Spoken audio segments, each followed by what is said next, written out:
स्वागत आहे तुमचं सुबोध जाधव इंग्लिश सोल्युशन या यूट्यूब चॅनलमध्ये. आजचा जो आपला व्हिडिओ आहे यामध्ये आपण बघणार आहोत इयत्ता 10वीचं युनिट 3 मधील 3.1 इफ ही जी पोएम आहे जिचं लिखाण केलंय रुडयार्ड किपलिंग यांनी. या पोएमचं ॲप्रिशिएशन आज आपण या व्हिडिओमध्ये घेणार आहोत. चला तर आता वेळ न गमावता आपण सुरुवात करतो आहोत इफ या पोएमचं ॲप्रिशिएशन समजून घ्यायला.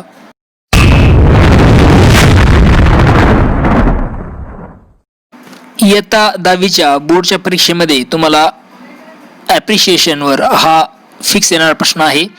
तर तो तुम्हाला कसं लिहायचा आहे तर ते आपण यात बघतो आहोत. तर इफ ही जी पोएम आहे युनिट 3 मधील 3.1 त्या पोएमचं तुम्हाला मी काय करतो इथे ॲप्रिशिएशन कसं लिहायचं ते सांगतो आहे. सुरुवातीला पहिला पॉईंट असेल टायटल. टायटल म्हणजे त्या पोएमचं नाव. तुम्हाला इथे पोएमचं नाव लिहायचं आहे ते तुम्ही लिहिलं आहे इफ. त्यानंतर पोएट. पोएट कोण आहे पोएमचा तर रुडयार्ड किपलिंग. तिचं तुम्ही नाव लिहायचं आहे. त्यानंतर रायमिंग स्कीम. रायमिंग स्कीम काय तर तिन्ही स्टांजांची जी रायमिंग स्कीम आहे ती वेगवेगळी आहे. मग स्टांजा 1 ची जी रायमिंग स्कीम आहे ती आहे A A A A B C B C. Stanza 2 ची रायमिंग स्कीम आहे A B A B C D C D. Stanza 3 ची रायमिंग स्कीम आहे A B A B C D C D. आता ही जी rhyming scheme आहे ती मी poem explain करताना मी ही poem शिकवलेली आहे. त्याचा व्हिडिओ सुद्धा मी यूट्यूबवर अपलोड केला आहे. त्याची लिंक तुम्हाला डिस्क्रिप्शनमध्ये मिळून जाईल. त्यामध्ये जाऊन तुम्ही पोएम्स अभ्यासू शकता किंवा पोएम तुम्ही समजून घेऊ शकता.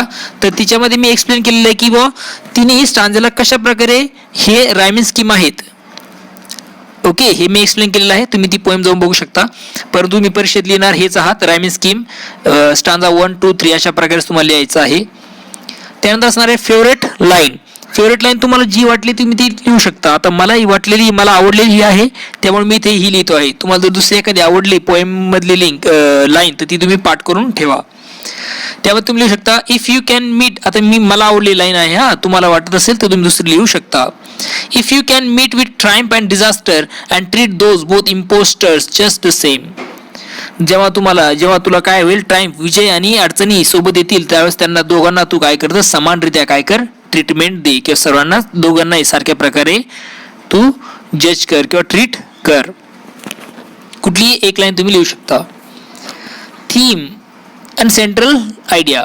थीम लिहा किंवा सेंट्रल आयडिया. आता यात तुम्ही याची थीम जी आहे ती आहे the poem If is an advice given by a father to his son on how to be successful and to be a good human being. ही जी पोएम आहे ती एक ॲडवाइस आहे. म्हणजे वडिलांनी त्याच्या मुलाला दिलेली एक ॲडवाइस आहे की कशा प्रकारे त्यांनी सक्सेसफुल व्हायचं किंवा कशा प्रकारे तो एक चांगला व्यक्ती बनू शकतो. ही ॲडवाइस एका वडिलाने त्याच्या मुलाला दिलेली आहे. हीच आहे या पोएमची central theme. Figures of speech. आता फिगर्स ऑफ स्पीच जे आहे तर तुम्ही काय करू शकता एक फिगर्स ऑफ स्पीच लिहा आणि त्याचं एक एक्झाम्पल लिहा आणि बाकीच्यांची नावं तुम्ही लिहिली तरी चालेल. 1 किंवा 2 फिगर्स ऑफ स्पीच तुम्ही यामध्ये लिहिणं अपेक्षित आहे. मग आता मी लिहिलेले बघा 3 लिहिलेले इथं आणि 3चे एक्झाम्पल दिले. तुम्ही काय करा 2 लिहा आणि 2चे फक्त एक्झाम्पल द्या. बाकीचे नावं जर तुम्ही खाली टाकले जसं मी इथे टाकले तसं तरी चालेल. बघा अँटिथेसिस विरोध अलंकार. आता हा जो अलंकार आहे याचं मी एक स्पेशल व्हिडिओ बनवले. आता हे फिगर्स ऑफ स्पीच जे आहे तिथे सांगितलेले हे सर्वांवर मी व्हिडिओ बनवलेले आहेत. तुम्ही माझ्या चॅनलला जाऊन ते व्हिडिओ बघू शकता. म्हणजे तुम्हाला फिगर्स ऑफ स्पीच मध्ये अडचण येणार नाही. म्हणजे अँटिथेसिस म्हणजे काय, पर्सॉनिफिकेशन म्हणजे काय, रिपिटेशन म्हणजे काय, हायपरबोला म्हणजे काय, ॲलिट्रेशन म्हणजे काय, मेटाफर म्हणजे काय हे तुम्हाला कळेल आणि यानंतर तुम्ही ते सॉल्व्ह पण करू शकाल.